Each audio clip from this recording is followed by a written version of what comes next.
السلام عليكم ورحمة الله وبركاته. ان شاء الله النهارده هنعمل الكنافة بالمهلبية، او الكنافة بالقشطة الكدابة، او كنافة بالقشطة زي ما بتسميها سميها.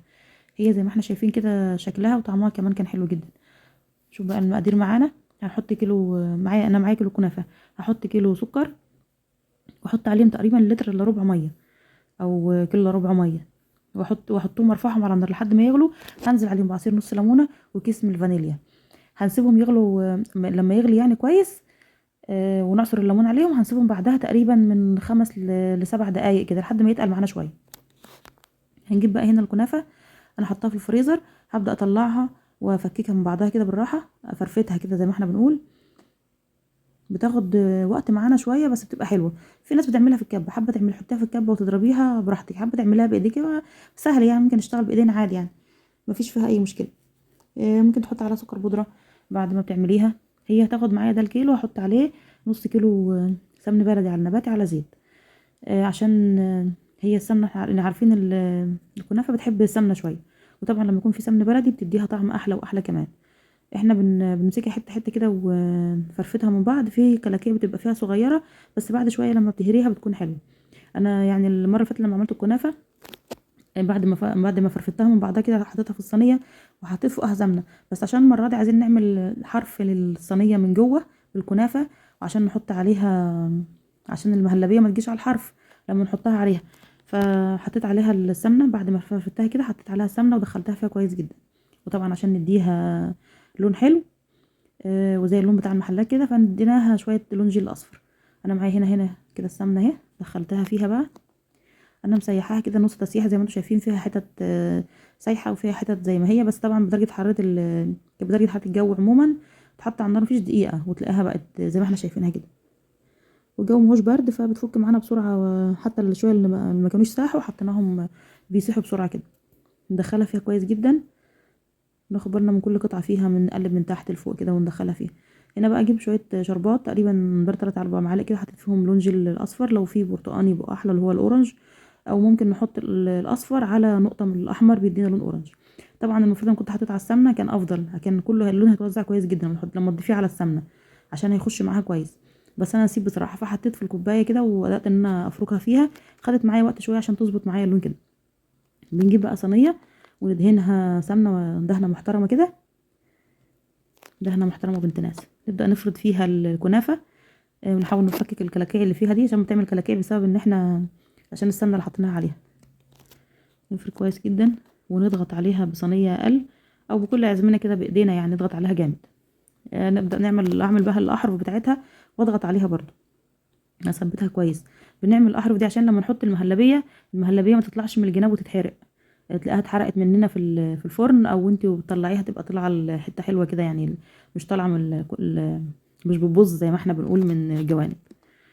نضغط عليها بايدينا كويس، وهنا برضو بالصينيه التانية كده اللي اقل منها بنضغط عليها تطلع متساويه معانا كده. تمام. انا معايا كيلو ده عملت فيه دي تقريبا، خدت اكتر من كيلو او اكتر من نص، وعملت الباقي في الواحده تانية، في صينيه تانية. معايا هنا 2 لتر حليب. حط عليهم المفروض اللتر له 6 معالق نشا، 6 معالق زي ما احنا شايفينهم كده نشا. انا حطيت طبعا الاتنين لتر حطيت عليهم 12 معلقه، مش معلقه هرميه، بس معلقه كويسه يعني، مش هرميه ولا صغيره بزياده، معلقه كبيره بس مش هرميه. احط عليهم برضو هنا ده اختياري بقى، حطيت عليهم 4 معالق كبار اللي هو كريم شانتيه، اللي هو الغير محلى ده، او ممكن نجيب اللي هي بتاع دريم كيس واحد. هنحط عليهم كمان حليب بودره، برضو هنحط مقدار 4 معالق حليب بودره.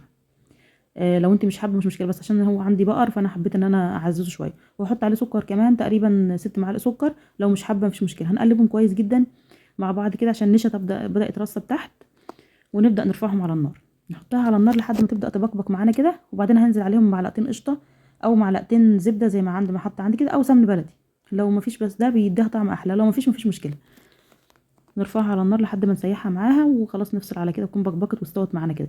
كان طعمها حلو بجد المهلبية يعني. نبدأ بقى نصبها هنا وهي لسه نازلة من على النار، بنصبها عادي. تبدأ شوية حاجة بسيطة كده وتلاقيها تقلت زي ما احنا شايفين. وابدأ ان انا افردها مهلبية عادي، لو حطيناها في اطباق وكلناها تبقى جميلة. بس السكر بتاعها دلع شويه. ممكن في ناس تعملها من غير سكر، عشان اللي بيقولوا عشان خاطر ما يبقاش لما نحط عليها الشربات يعني بتبقى محليه بزياده. لكن هي كانت كده معتدله وكانت حلوه، طعمها كان حلو. نبدأ ان احنا نفردها، معلش على الكاميرا، نفردها كويس كده. حتى لو جبناها على الحواف دلوقتي كده كده الحواف احنا مبطنينها، نبدأ نحط عليها الكنافة. ممكن نسيب المهلبية تبرد خالص خالص، نبدأ نحط الكنافة ونضغط عليها شوية.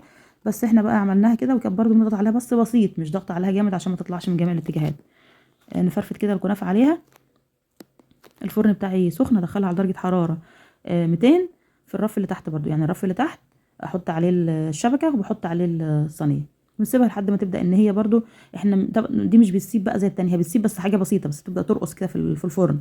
وبعدين ناخد بالنا يعني منها، تبدأ تاخد لون بسيط من الجنب كده، هنعرف ان هي خلاص تحط تحت الشواية، ونحطها تحت الشواية ونتابعها وتاخد لون ونطلعها.